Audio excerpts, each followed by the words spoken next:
হচ্ছে আজকে আমরা নতুন আরেকটা চ্যাপ্টার শুরু করব, ম্যাটেরিয়াল হ্যান্ডলিং।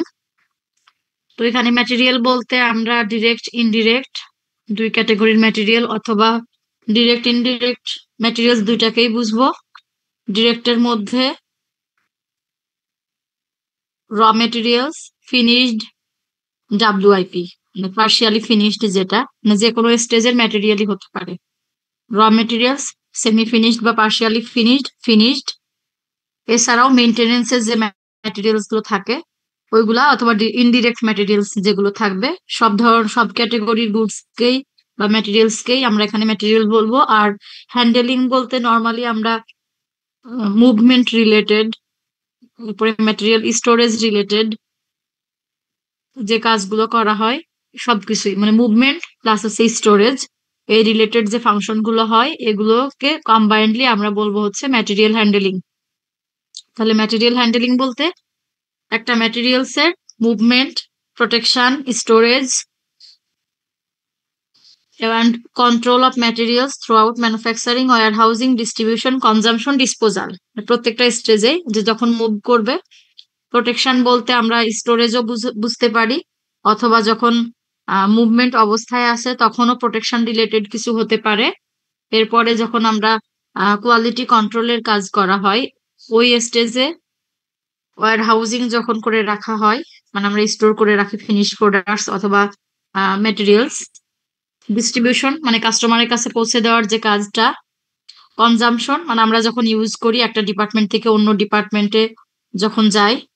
এবং ফাইনালি হচ্ছে ডিসপোজাল, যে সারপ্লাস গুলো থেকে যায় ম্যাটেরিয়ালস এর অথবা আনইউজড ম্যাটেরিয়ালস যেগুলো থেকে যায় একটা নির্দিষ্ট সময় পরে সেগুলো ডিসপোজ করতে হয়। তাহলে এই ডিসপোজাল রিলেটেড কাজ, এগুলোকে আমরা কম্বাইনলি বলবো ম্যাটেরিয়াল হ্যান্ডেলিং। এখন ম্যাটেরিয়াল হ্যান্ডেলিংটা আসলে মেইনলি নন ভ্যালু অ্যাডেড টাস্ক। প্রোডাকশনের মধ্যে এটার কোনো ভ্যালু এডিশন নাই, বাট এটা অ্যাভয়েড করাও পসিবল না। তো আমরা লিন কনসেপ্ট ইউজ করি অথবা বিভিন্ন কাইজেন বা বিভিন্ন হচ্ছে সিক্স সিগমা, বিভিন্ন ধরনের টুলস আছে আসলে যে ম্যাটেরিয়াল হ্যান্ডেলিং বা মুভমেন্ট কতটুকু রিডিউস করে আমাদের কস্ট, এরপরে হচ্ছে গিয়ে যেগুলো আননেসেসারি মুভমেন্ট এগুলো আমরা কতটুকু রিডিউস করতে পারি, এই রিডাকশনের মাধ্যমে প্রোডাকশনের কস্ট কিছুটা রিডাকশন করা পসিবল। তাহলে ম্যাটেরিয়াল হ্যান্ডেলিংটা যে কাজগুলো এগুলো অ্যাভয়েডেবল না, বাট প্রপার প্ল্যানিং এর মাধ্যমে বা প্রপার টেকনিক ইউজের মাধ্যমে আমরা যতটুকু রিডিউস করতে পারি। আচ্ছা, তো আমরা ম্যাটেরিয়াল হ্যান্ডেলিং এর যে কাজগুলো করব, যে মুভমেন্ট, ডিস্ট্রিবিউশন বা হচ্ছে ডিসপোজাল, কনজাম্পশন, একটা ডিপার্টমেন্ট থেকে আরেকটা ডিপার্টমেন্টে যে ট্রান্সপোর্টেশন, যেটাই হোক না কেন ওটা অবশ্যই সেফলি করতে হবে, যে প্রোডাক্টের ড্যামেজ যেন না হয়। এফিশিয়েন্টলি মানে আমাদের যে রিসোর্স আছে, ম্যান পাওয়ার বা যে ম্যাটেরিয়ালস, ম্যান পাওয়ার, এগুলোর হচ্ছে এখানে ম্যাটেরিয়ালসটাকেই তো আমরা হ্যান্ডেল করবো, মেনলি ম্যান পাওয়ার যেটা, বা আমাদের কস্ট ইফেক্টিভ ওয়েতে হইতে হবে, টাইমলি হইতে হবে এবং প্রপার ইউজের মাধ্যমে হতে হবে রিসোর্সের। এটা হচ্ছে এফিশিয়েন্টলি। তো এফিশিয়েন্টলির মধ্যে আবার লো কস্ট, এটা এফিশিয়েন্টলির মধ্যে চলে আসে। আসলে এফিশিয়েন্টলি বললে আমরা কস্টের সব দিক থেকে, সব আমাদের যে রিসোর্স আছে সব কিছুরই ম্যাক্সিমাম ইউটিলাইজেশন বা ওয়েস্টেজ রিডাকশন, এটাকে আমরা এফিশিয়েন্টলি বলি। তাহলে অবশ্যই এফিশিয়েন্টলি করতে হবে, লো কস্টে এবং টাইমলি ম্যানারে। যে যখন আমার ম্যাটেরিয়ালটা লাইনে থাকা দরকার তখন তার আগে এনশিওর করতে হবে যে ম্যাটেরিয়ালটা অ্যাভেলেবেল আছে। আবার ম্যাটেরিয়ালটা যখন আমার এক সেকশন থেকে অন্য সেকশনে পৌঁছে দিতে হবে এটাও যেন টাইমলি ম্যানারে হয়, এবং অবশ্যই অ্যাকুরেটলি, মানে রাইট ম্যাটেরিয়ালস দিতে হবে, রাইট কোয়ান্টিটিস, রাইট লোকেশন, এটা এনশিওর করব। এবং ম্যাটেরিয়ালস এ ড্যামেজ হওয়া যাবে না। তাহলে আমরা যখন হ্যান্ডেলিং এর কাজগুলো করব অবশ্যই এই পয়েন্টগুলো আমাদের খেয়াল রাখতে হবে, যে এগুলো এনশিওর করে যেন আমরা ম্যাটেরিয়াল হ্যান্ডেল করি। এমন ভাবে করলাম যে কস্ট কমানোর জন্য বা আননেসেসারি মুভমেন্ট করার জন্য ম্যাটেরিয়াল হ্যান্ডেলিং করলাম, কিন্তু এখানে যে যে ম্যাটেরিয়ালের ড্যামেজ হলো, বা আমি অনেক কস্ট বেড়ে যাচ্ছে, বা আমি দেখা যাচ্ছে যে ম্যাটেরিয়ালস দেওয়ার কথা অন্য ম্যাটেরিয়ালস দিয়ে দিয়েছি বা কোয়ান্টিটি ঠিক নাই, এগুলো হওয়া যাবে না। তাহলে অবশ্যই এই পয়েন্ট গুলো মাথায় রেখে যতটুকু এফিশিয়েন্টলি করা যায় বা যতটুকু কস্ট রিডাকশন করা যায়। ম্যাটেরিয়াল হ্যান্ডেলিং করলে যদি ভালো মতো করতে পারি আমাদের কি কি অবজেক্টিভ ফিল আপ হবে। তো আমরা মেইনলি ম্যাটেরিয়াল হ্যান্ডেলিং কিভাবে করব, এটা কি ম্যানুয়ালি করব নাকি হচ্ছে কোনো অটোমেটেড সিস্টেম ইউজ করব, নাকি রোবোটিক্স এর মাধ্যমে করব, নাকি সেমি অটোমেটেড কোনো সিস্টেমে করব, মানে যেভাবেই করি না কেন, তো সব টেকনিকের মধ্যেই আমাদের কিছু অবজেক্টিভস থাকে। যেমন ফার্স্ট অফ অল হচ্ছে রিডিউস কস্ট, যে আমাদের অবশ্যই ম্যাটেরিয়াল হ্যান্ডেলিং এমন ভাবে করতে হবে যেন কস্ট রিডাকশন হয়। তো কস্ট রিডাকশন করতে গেলে আমরা কি কিভাবে করতে পারি? Inventory, decreasing inventory. ইনভেন্টরি যদি আমরা কমাই তাহলে আমাদের প্রোডাকশন কস্ট বা ওভারঅল কস্ট কমে কিভাবে? ইনভেন্টরি বলতে আমরা ওই ম্যাটেরিয়ালস কে বুঝি যেটা আমরা ফার্দার প্রসেসিং এর জন্য কোথাও হোল্ড করে রাখি বা স্টোর করে রাখি, যে এই ম্যাটেরিয়ালটা আমরা পরবর্তীতে ইউজ করব বা ফার্দার প্রসেস করব। এই জন্য নির্দিষ্ট একটা সময়ের জন্য ম্যাটেরিয়ালটাকে স্টকে রাখা বা স্টোর করে রাখা বা হোল্ড করে রাখা, ওই টার্মটাকে বা ওই ম্যাটেরিয়ালসকে তখন আমরা বলতেছি ইনভেন্টরি। তো ইনভেন্টরি যত কম সময় ধরে রাখবো তত আমাদের ইনভেন্টরি রিলেটেড যে কস্ট বা ইনভেন্টরি হ্যান্ডেলিং এর যে কস্ট, এই কস্ট কমবে। তার মানে ইনভেন্টরি যত কম হবে আমাদের কস্ট কমে যাবে, ইনভেন্টরি যত বেশি হবে বা যতদিন ইনভেন্টরি আমাকে হোল্ড করে রাখতে হবে কস্ট তত বেড়ে যাবে। এরপর আরেকটা ইস্যুস হচ্ছে, যেহেতু হ্যান্ডেলিং মানে ম্যাটেরিয়াল স্টোরের ব্যাপার স্যাপার বা ম্যাটেরিয়াল ট্রান্সপোর্টেশনের ব্যাপার রিলেটেড, তো অবশ্যই আমরা স্পেস যেটা ইউজ করব এটার বেটার ইউটিলাইজেশন এনশিওর করতে হবে।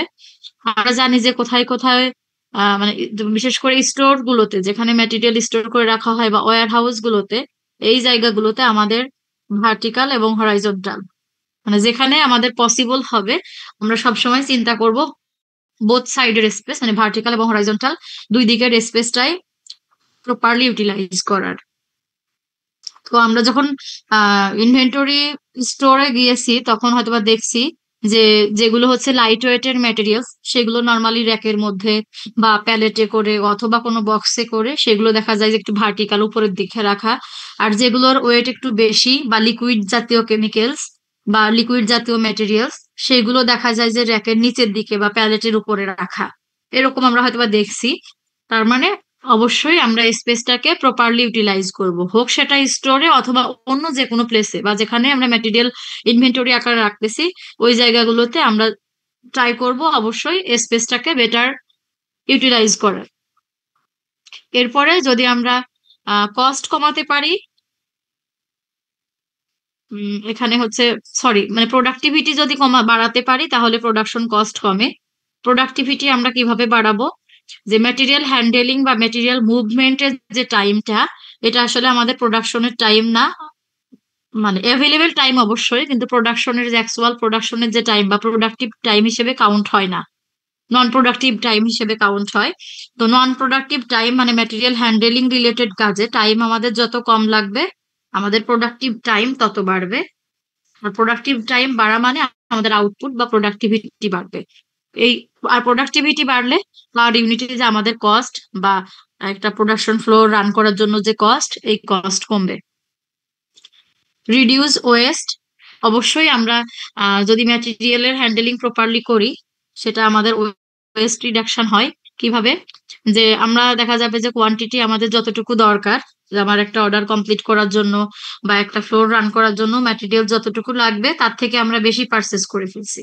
এরকম যদি হয় যে ধরো আমরা একটা অর্ডার নর্মালি মার্চেন্ডাইজার হিসেবে যখন কাজ করব আমরা, তখন দেখা যাবে যে আমাদের ফেব্রিক থেকে শুরু করে বিশেষ করে ডিরেক্ট ম্যাটেরিয়ালস, যেগুলো ইনডিরেক্ট গুলো অন্যরা পারচেস করবে, বিশেষ করে direct materials fabrication trims accessories এই রিলেটেড সব ম্যাটেরিয়ালস আমাদেরকে মানে মার্চেন্ডাইজার যারা তারা বুকিং দিয়ে তারা এটা এনশিওর করে কোয়ান্টিটিটা। তো এখানে যদি আমরা বেশি পরিমাণে পারচেস করে ফেলি তখন দেখা যাবে যে বা পার্সেন্টেজ বেশি বেশি করে ধরি, এটা আসলে বছর শেষে সারপ্লাস যদি থেকে যায় সেটা অবশ্যই ওয়েস্ট হিসেবে আমাকে ডিসপোজ করতে হবে। তো এটা করব না, তাহলে আমরা ডিসপোজ করতে হবে এবং আমাকে যতদিন ডিসপোজ না করতে পারবো ততদিন ওইটা আমাকে স্টকে রেখে দিতে হবে। যে আমার যতদিন 1 বছর বা 2 বছর বা 3 বছর একটা নির্দিষ্ট টাইম পিরিয়ড ফিউচার ইউজের জন্য তারা রেখে দেয়, যে ভবিষ্যতে যদি না লাগে একটা নির্দিষ্ট টাইম পরে এটাকে আমরা ডিসপোজ করে ফেলবো। তো এই যতদিন ম্যাটেরিয়ালটাকে আমরা ইন হ্যান্ডে রাখতেছি ততদিনের কিন্তু এই ম্যাটেরিয়াল হ্যান্ডেলিং করার জন্য বা এটা স্টোর করে রাখার জন্য আলাদাভাবে ম্যান পাওয়ার লাগবে, বা হচ্ছে স্পেস ইউজ করতে হচ্ছে, এটা যেন ড্যামেজ না হয়ে যায় প্রোটেক্টিভ স্টেপস নিতে হচ্ছে। এই জন্য কিন্তু আসলে একটা প্রোডাকশন যে প্ল্যান্ট এটার খরচ হয়। আবার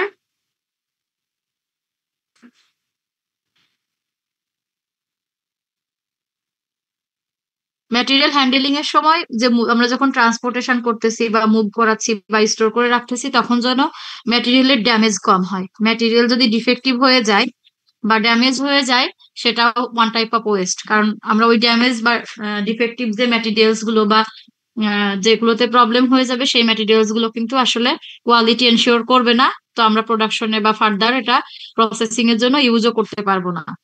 তো এদিক থেকেও যদি আমরা ড্যামেজ এলিমিনেট করতে পারি, যে আমরা এনশিওর করবো যে ম্যাটেরিয়াল হ্যান্ডেলিং এর যে কাজগুলো হবে এই সময়ে ম্যাটেরিয়ালের কোনো ড্যামেজ হবে না।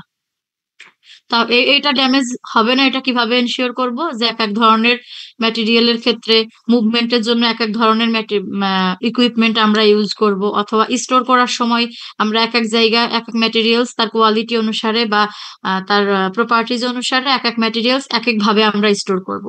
যে একটা লিকুইড কেমিক্যালস যেভাবে আমরা স্টোর করে রাখবো ঠিক একইভাবে একটা পাউডার জাতীয় কেমিক্যালস বা সলিড কেমিক্যালস আমরা ওইভাবে স্টোর করব না।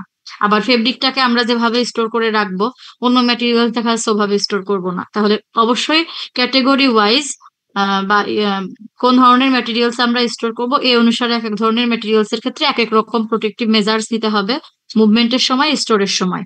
তাহলে দেখা যাবে যে ম্যাটেরিয়ালের ড্যামেজটা রিডিউস করা পসিবল। এরপরে increase productive capacity. Productive capacity আমরা কিভাবে ইনক্রিজ করতে পারি? ম্যাটেরিয়াল হ্যান্ডেলিং এর সময় যখন কমবে মানুষের প্রোডাক্টিভ টাইম বাড়বে, সহজ কথা। এরপরে মেশিনের এফিসিয়েন্সি বাড়বে কিভাবে? যদি আমাদের মেশিনের ডাউন টাইম আমরা কমাতে পারি। ডাউন টাইম যদি কমে তাহলে হচ্ছে মেশিনের প্রোডাক্টিভিটি বাড়বে। অবশ্যই ওয়ার্ক ফ্লোটা স্মুথ করা, বিশেষ করে যে আমরা লাইন ব্যালেন্সিং করি, যদি আমাদের সুইং ফ্লোরের এক্সাম্পলই আমরা দিই, যে ওয়ার্ক ফ্লোটা যত বেশি স্মুথ করতে পারবো তত বেশি আমাদের ইনভেন্টরি বা বটলনেকের এই প্রবলেম গুলো কমে যাবে। তার মানে আমাদের প্রোডাক্টিভ ক্যাপাসিটি বাড়বে। এবং প্রোডাকশন কন্ট্রোলটাও যদি আমরা ভালো মতো করতে পারি কন্ট্রোলিং, তাহলেও আমাদের প্রোডাক্টিভ ক্যাপাসিটি বাড়বে।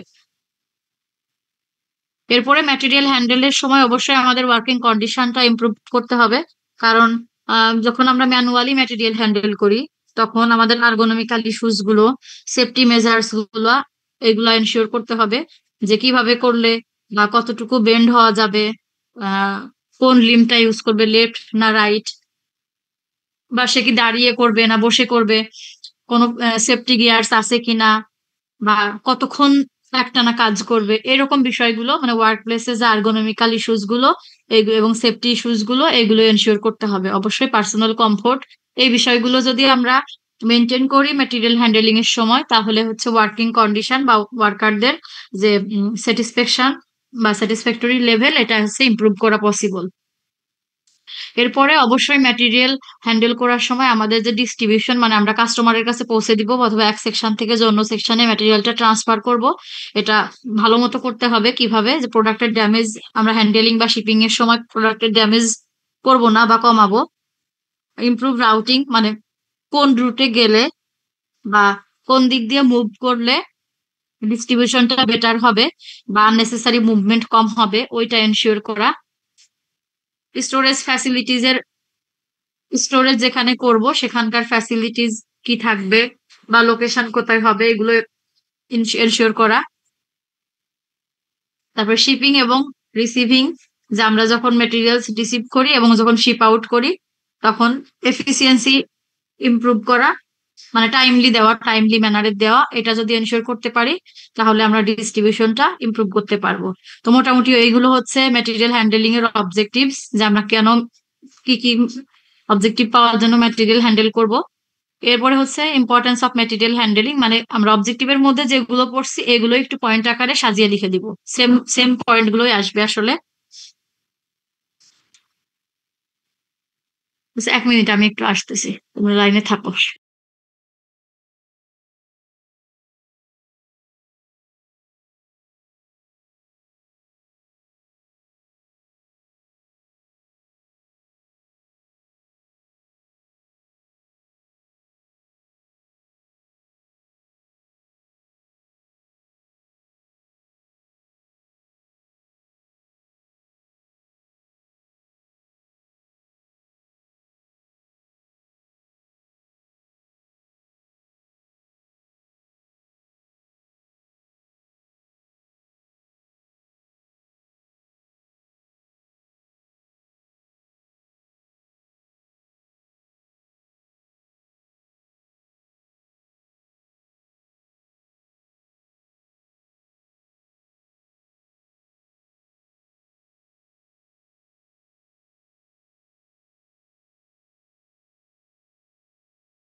যাও আমি ক্লাসটা নিয়ে নিলাম।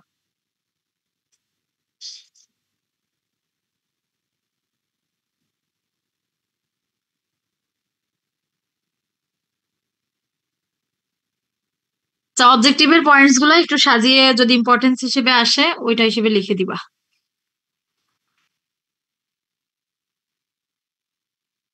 লাগাই আছে মুখ করেছে।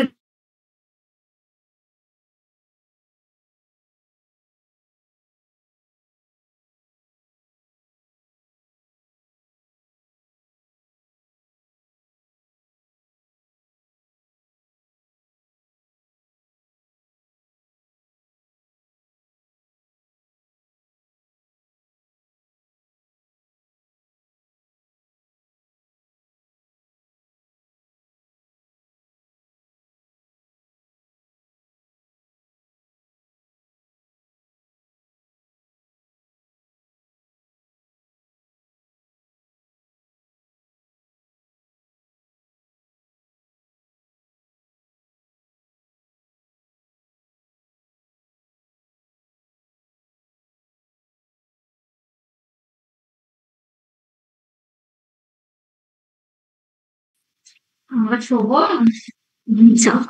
মেটেরিয়াল হ্যান্ডলিং এর জন্য কিছু প্রিন্সিপাল আছে। তো অনেক জায়গায় আছে 10 প্রিন্সিপাল, 20 প্রিন্সিপাল, এরকম আছে। তো এখানে আমরা মেইন কয়েকটা প্রিন্সিপাল দেখবো যে আসলে কিভাবে মেটেরিয়াল হ্যান্ডলিং করা যায় বা কোন কোন প্রিন্সিপাল মেনটেন করতে হয়। তো অবশ্যই আমরা শুরুতে যে প্ল্যানিং প্রিন্সিপাল, যে কিভাবে করব, কতদিন ধরে রাখবো, বা হচ্ছে কোন ম্যাটেরিয়ালস কবে আমরা বুকিং দিব, কবে আসবে, কবে প্রোডাকশন শুরু হবে, ওয়ার্ক ফ্লো কিভাবে হবে, প্রোডাকশন টার্গেট কি, এগুলো চিন্তা ভাবনা করে বা এগুলোর উপর বেজ করে আমাদের ডিসিশন নিতে হবে। স্ট্যান্ডার্ডাইজেশন প্রিন্সিপাল, যে আমরা হ্যান্ডেলিং এর জন্য কোন ইকুইপমেন্ট ইউজ করব, কোন মেথড ইউজ করব, কিভাবে করব, এগুলো আসলে কাস্টমাইজ না হয়ে স্ট্যান্ডার্ডাইজ হওয়া উচিত, যেন হচ্ছে ভ্যারিয়েবিলিটি কমে এবং আমাদের এফিসিয়েন্সি ইমপ্রুভ হয়। যে কিভাবে করলে বা কোন মেথডে, এটা কি ম্যানুয়াল মেথডে করব নাকি অটোমেটেড ওয়েতে করব, বা কোন ইকুইপমেন্টটা ইউজ করবো, এটা কি প্যালেট ইউজ করবো নাকি বিন ইউজ করবো নাকি মানুষ মাথায় করে নিয়ে যাবে, এরকম যে কোন ইকুইপমেন্ট করব এটা অবশ্যই স্ট্যান্ডার্ড হওয়া উচিত। ওয়ার্ক প্রিন্সিপাল, ম্যাটেরিয়াল যখন হ্যান্ডেল করব বা মুভমেন্ট করাবো, স্পেশালি যখন মুভ করবে বা ট্রান্সপোর্টেশন বা ডিস্ট্রিবিউশন রিলেটেড অ্যাক্টিভিটিস গুলো করা লাগবে, তখন অবশ্যই আননেসেসারি মুভমেন্ট এবং আননেসেসারি এফোর্ট যেন না লাগে এটা এনশিওর করতে হবে। যে বেশি মুভমেন্ট যত মিনিমাইজ মুভমেন্ট যত আমরা রিডিউস করতে পারবো বা মিনিমাইজ করতে পারবো, তত আমাদের জন্য এফিসিয়েন্ট এবং কম এফোর্টে আমরা যদি কাজটা করতে পারি তাহলে বেশি এফোর্ট দিব না, এরকম এই প্রিন্সিপালটা ফলো করতে হবে। আর্গোনমিক ইস্যুস মানে আর্গোনমিক প্রিন্সিপাল, যেটা আমরা বললাম যে লং টাইম যখন একজন ওয়ার্কার সেম কাজ করবে, যেহেতু ইন্ডাস্ট্রিতে প্রোডাকশন ফ্লোরে তো দেখা যায় সেম কাজই একজন করে, আসলে যে যেটা করে সে সেটাই সারা জীবনই করতে থাকে এরকম। তো আর্গোনমিক ইস্যুস গুলা বা সেফটি ইস্যুস গুলা এগুলো এনশিওর করা উচিত, বা সে স্ট্যান্ডিং কন্ডিশনে না সিটিং কন্ডিশনে কাজ করবে, বা যে মেশিন নিয়ে কাজ করবে তার হাইট এবং যে মানুষ কাজ করবে তার হাইট হাইট অ্যাডজাস্টমেন্ট এগুলো ঠিক আছে কিনা এগুলো এনশিওর করে কাজগুলো করা উচিত। স্পেস ইউটিলাইজেশন, অবশ্যই আমরা যে স্পেসে যাব ভার্টিক্যাল এবং হরাইজন্টাল দুইটারই ম্যাক্সিমাম ইউটিলাইজেশন করা ট্রাই করব। ইউনিট লোড প্রিন্সিপাল, যে আমরা যখন ম্যাটেরিয়াল মুভ করব একটা একটা করে না সরিয়ে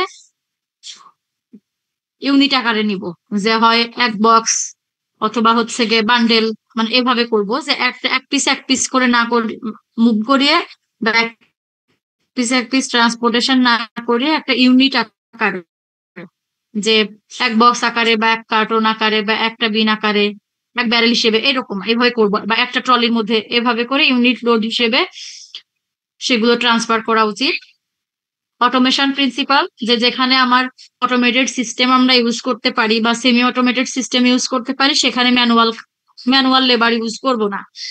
দেখা যাচ্ছে যে ম্যানুয়াল লেবার ইউজ করলে হয়তো বা আমাদের কস্ট ওই দিক থেকে বা ফার্স্ট একদম শুরুতে যে এট এ টাইম যে ইনভেস্টমেন্ট লাগে এটা হয়তো বা কমানো পসিবল, কিন্তু আসলে কোয়ালিটি এনশিওর করা বা কনসিস্টেন্সি বা স্পিড এগুলো এনশিওর করা আসলে পসিবল না পিওরলি ম্যানুয়াল ওয়েতে যদি আমরা হ্যান্ডেলিং করতে যাই। আবার সব কাজ পিওরলি ম্যানুয়াল করাও যায় না। তাহলে যেখানে পসিবল যদি অটোমেশন বা অটোমেটেড সিস্টেম অ্যাডপ্ট করা যায় বা অ্যাপ্লাই করা যায়, অবশ্যই সেখানে অটোমেটেড সিস্টেম অ্যাপ্লাই করতে হবে। যেমন আমরা ম্যাটেরিয়াল হ্যান্ডেলিংটা কনভেয়ার্স এর মাধ্যমে অথবা অটোমেটেড গিয়ার অথবা ইউনিট প্রোডাকশন সিস্টেম, যেটা হয় যেভাবে পসিবল সম্ভব হলে ওই অটোমেটেড সিস্টেম গুলো অ্যাডপ্ট করা। অবশ্যই ম্যাটেরিয়াল হ্যান্ডেলিং এর কাজ production planning quality control inventory সবার সাথে ইন্টিগ্রেটেড হইতে হবে। যে কোন ডিপার্টমেন্টে কখন ম্যাটেরিয়াল লাগবে, কখন তারা ইনপুট লাগবে, কখন তারা ডিস্ট্রিবিউশন করবে বা কখন তারা ডেলিভারি করবে, এগুলোর সাথে সব ডিপার্টমেন্টের সাথে সিনক্রোনাইজেশন থাকা জরুরি। সেফটি প্রিন্সিপাল, যে ওয়ার্ক প্লেসে ওয়ার্কারদের সেফটি এনশিওর করতে হবে এবং অবশ্যই ম্যাটেরিয়াল ড্যামেজ করা যাবে না, এটা এনশিওর করেই ম্যাটেরিয়াল হ্যান্ডেল করা লাগবে। তো আমরা ম্যাটেরিয়াল হ্যান্ডেলিং এর জন্য আরএমজি ইন্ডাস্ট্রিতে আসলে কি কি ধরনের টুলস ইউজ করি, দেখো যেগুলো আমরা অলরেডি দেখে আসছি। যে ম্যানুয়াল টুলস এর মধ্যে আমরা বিনস, বাস্কেট, র্যাক অথবা হচ্ছে টেবিল, সুইং ফ্লোরে আমরা টেবিলও অনেক সময় ইউজ করি সাইড টেবিল হিসেবে। তো এগুলো আসলে কাট পিস স্টোরিং বা সেমি ফিনিশড গার্মেন্টস হ্যান্ডেল করার জন্য আমরা ইউজ করতে পারি। এছাড়া হচ্ছে ট্রলিজ বা হ্যান্ডক্রাফট কার্টস, এটাও আমরা ইউজ করি সুইং লাইনের মধ্যে। যে যখন এক জায়গা থেকে অন্য জায়গায় আমরা ম্যাটেরিয়াল ইনপুট দিচ্ছি বা নিয়ে যাচ্ছি, তখন এই ইকুইপমেন্ট গুলোর সাহায্যেও আমরা কাজগুলো করি। ফর্কলিফটস বা প্যালেট জ্যাক্স, এগুলো আমরা হচ্ছে ওয়্যার হাউসে যখন ফেব্রিকের রোল বা কার্টুনস বা কোনো ফিনিশড গুডস মুভ করি এক জায়গা থেকে অন্য জায়গায়, তখন আমরা ইউজ করতে পারি।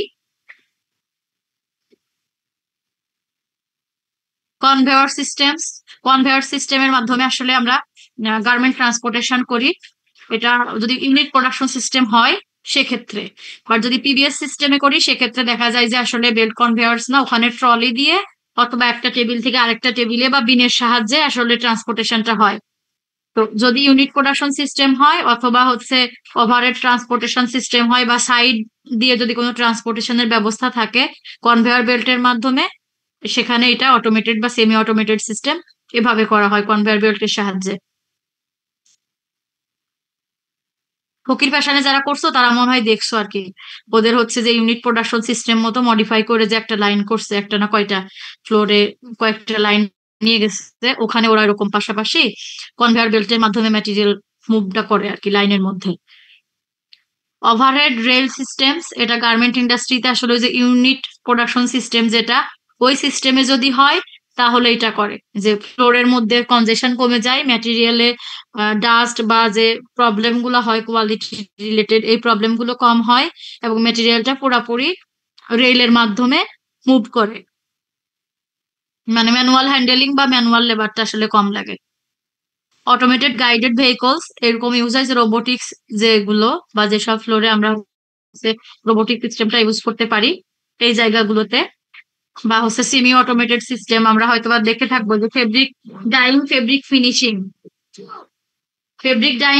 ফিনিশিং এই জায়গাগুলোতে হচ্ছে ফ্লোরের ভেতর দিয়ে তোমার হচ্ছে এনগ্রেভ করে লাইন মতো করা আছে, যে রেল লাইন যেমন থাকে ওইরকম কিছু কিছু জায়গায় এরকম লাইন করা আছে যে ট্রলি বা যেগুলো অটোমেটেড, মানে ফুললি অটোমেটেড না, রোবোটিক্স এর আসলে এত বেশি গার্মেন্টে এত এখনো ইউজ হয় নাই শুরু, তো হ্যান্ডেলিং এর ক্ষেত্রে আর কি।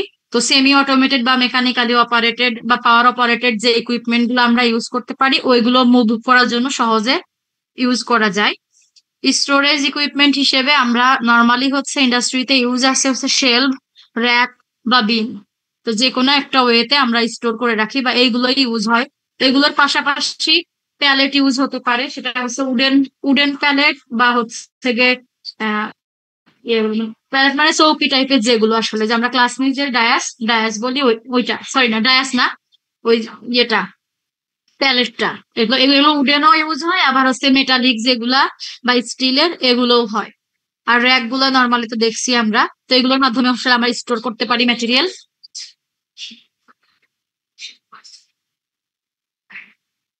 তো এই ইকুইপমেন্ট গুলো আসলে কেন ইম্পর্টেন্ট বা ইকুইপমেন্ট সিলেকশনটা কেন ইম্পর্টেন্ট, কারণ দেখো ইকুইপমেন্টের গুলোর কারণে আমরা হচ্ছে non value added time like waiting এবং ট্রান্সপোর্টিং এর যে টাইমটা, এটা আমরা রিডিউস করতে পারি।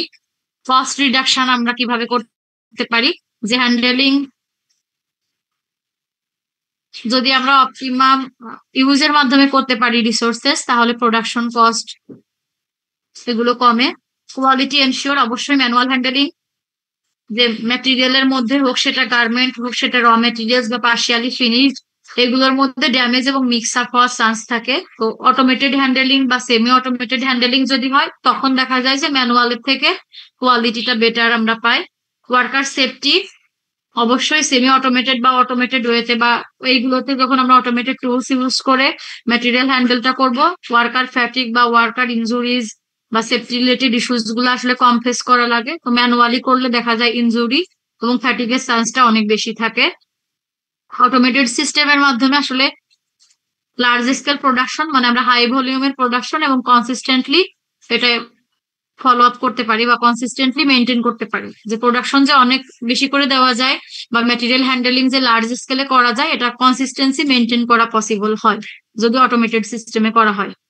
তো এই সুবিধাগুলোর জন্য আসলে আমাদের ম্যাটেরিয়াল হ্যান্ডেলিংটা ম্যানুয়ালের থেকে অটোমেটেড বা সেমি অটোমেটেড এটা করলে মনে হয় ভালো। ওই যে শেষ হয়ে গেছে, দিচ্ছি দিচ্ছি। আচ্ছা ঠিক আছে, তাহলে আজকে এ পর্যন্তই রাখবো এটা, যদি বাকি থাকে কিছু সামনের ক্লাসে দেখবো। আর তোমাদের সিটি তোমরা হচ্ছে সামনের উইকে দিও, বৃহস্পতিবারে আসলে যেহেতু একটু প্রবলেম আছে দেওয়ার দরকার নেই, আমি অলরেডি সিআর কে বলে দিছি। তোমরা সামনের উইকে যে কোনো একটা সময় দেখে আমাকে জানাই দিও, নিয়ে নিবো। ম্যাম ম্যাম পিডিএফটা প্যাটার্ন কেমন হবে? কোশ্চেন প্যাটার্ন, জি ম্যাম। কোশ্চেন হচ্ছে 10 মার্কসের, তো দেখা যাচ্ছে ম্যাক্সিমাম তোমার 4টা কোশ্চেন থাকতে পারে। তো 4টা কোশ্চেন থাকলে 2, 3 এরকমই মার্কস থাকবে। ছোট ছোট ম্যাথ গুলো থাকতে পারে, আর নর্মাল ছোটখাটো 2, 3 মার্কের থিওরি যতটুকু হয় এরকম। ম্যাম নতুন স্লাইড গুলোতে মিস একটু সমস্যা ছিল, ওগুলো মিস একটু চেক করে দিও। হ্যাঁ, ওটা সমস্যা ছিল, ওটা আমি আসলে যখন ইয়ে করে ওই ফাইল থেকে কপি করে নিছি, ভুল করে দেখা যাচ্ছে একই জিনিস পেস্ট হয়ে গেছে আর কি। মানে আমি ভাবছি যে পেস্ট হচ্ছে ওইটাই, কিন্তু একই জায়গায় বারবার ওইটা হয়ে গেছে। ওটা আমি ঠিক করে সিআর কে শেয়ার করে দিব আর কি, এখনই দিয়ে দিব আর কি, এখনই আমি ঠিক করে শেয়ার করে দিব। আচ্ছা ঠিক আছে, তাহলে আজকে এ পর্যন্তই।